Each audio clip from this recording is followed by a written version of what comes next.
दोस्तों, क्या होता अगर महारथी कर्ण और बार्बरिक के बीच युद्ध होता तो क्या बार्बरिक कर्ण को परास्त कर पाते?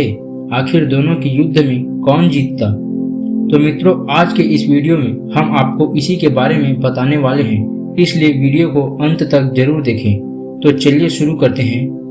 मित्रों, महारथी कर्ण और महाबली बार्बरिक दोनों ही महान योद्धा थे। एक दिन एक नन्हे बालक ने अपनी माता से पूछा, जीवन का सर्वोत्तम उपयोग क्या है?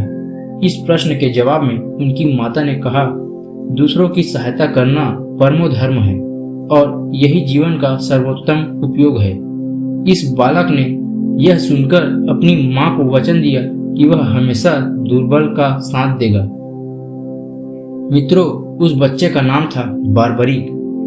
बार्बरिक भीमपुत्र घटोत्कच और मौरवी का पुत्र और साथ ही बार्बरिक एक महान योद्धा था।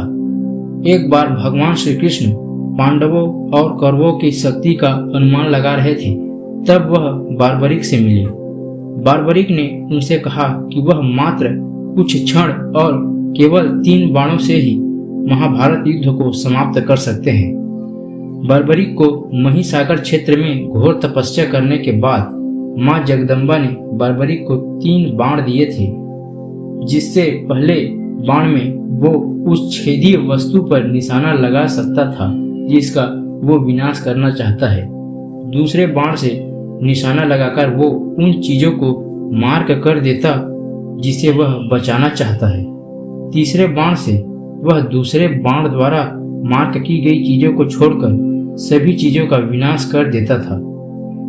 भगवान श्री कृष्ण समझ गए कि अगर बार्बरिक युद्ध में शामिल होता है तो युद्ध का निर्णय पांडवों के विपरीत लगना तय है। इस कारण ब्राह्मण वेशधारी श्री कृष्ण ने बार्बरिक से दान की अभिलाषा व्यक्त की और बार्बरिक ने उसे दान का वचन दे दिया। तब भगवान श्री कृष्ण ने उनसे उसके शीश का दान मांगा।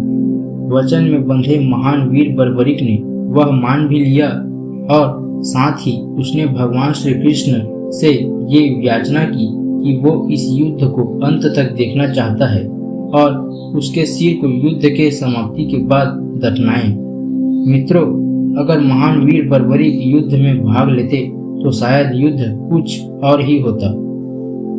युद्ध कुछ ही क्षण में समाप्त हो जाता, क्योंकि महान योद्धा बार्बरिक ने अपने मां को वचन दिया था कि वह हमेशा दुर्बल का साथ देगा और कृष्ण का पांडव के पक्ष में होने से पांडवों का पलड़ा भारी था, इसलिए बार्बरिक दुर्बल पक्ष कौरवों की ओर से युद्ध लड़ता। तब इस युद्ध में कर्ण और बार्बरिक का युद्ध होता ही नहीं, क्योंकि कर्ण और बार्बरिक एक ही पक्ष में होते। अगर ऐसा होता भी तो बार्बरिक कर्ण से जीत नहीं पाते, क्योंकि उनके कवच कुंडलों को भेद पाना पूरे तीनों लोकों के वश में नहीं था। यह बात स्वयं भगवान श्री कृष्ण ने महाभारत में अर्जुन से कहा था और कर्ण के पास बार्बरिक से ज्यादा अस्त्र शस्त्र व दिव्यास्त्र थे और उनके पास खुद का संभव अस्त्र भी था, इसलिए बार्बरिक का सूर्य पुत्र कर्ण को हरा पाना नामुमकिन था। तो मित्रों, आपका इस बारे में क्या कहना है? अपनी राय कमेंट बॉक्स में जरूर बताएं। मिलते हैं ऐसे ही अगले रोचक वीडियो के साथ। धन्यवाद।